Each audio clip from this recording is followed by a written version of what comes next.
ពេលនឹកដល់សង្សារចាស់ចង់យំគ្រាមួយដែលមានរូបមុំ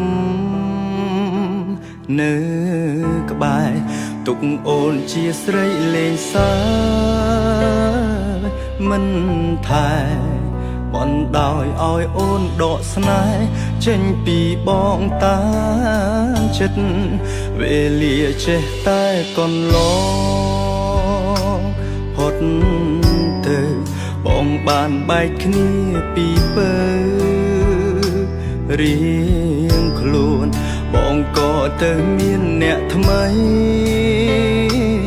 មុនស្ងួនใจដន់ថ្ងៃនឹងជួបអូនរៀបរាប់ទាំងទឹក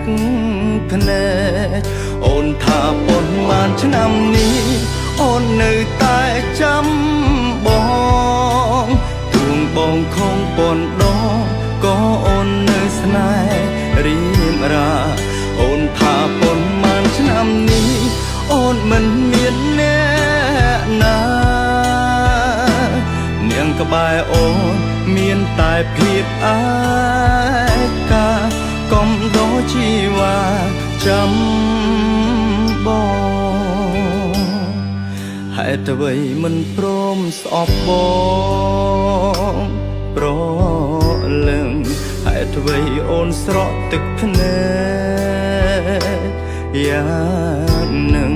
បើមិនបានជួបមាសមេពេលនឹងបងរឹតតែនៅមិនដឹងថាអូននៅតែស្មោះ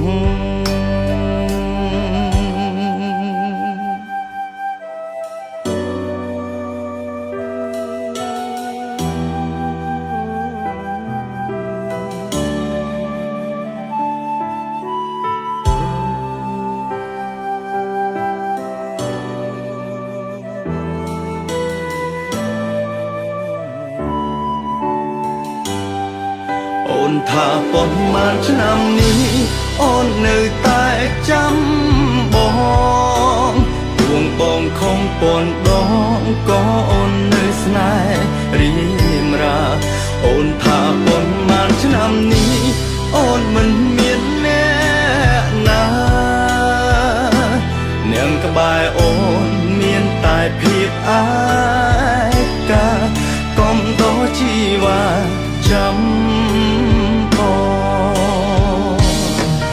អូនថាប៉ុន្មានឆ្នាំនេះអូននៅតែចាំបងទួងបងខំប៉ុនដងក៏អូននៅស្នេហ៍រៀមរាអូនថាប៉ុន្មានឆ្នាំនេះអូនមិនមានអ្នកណានាងក្បែរអូនមានតែភាពអាកាកំដោជីវ៉ាចាំបង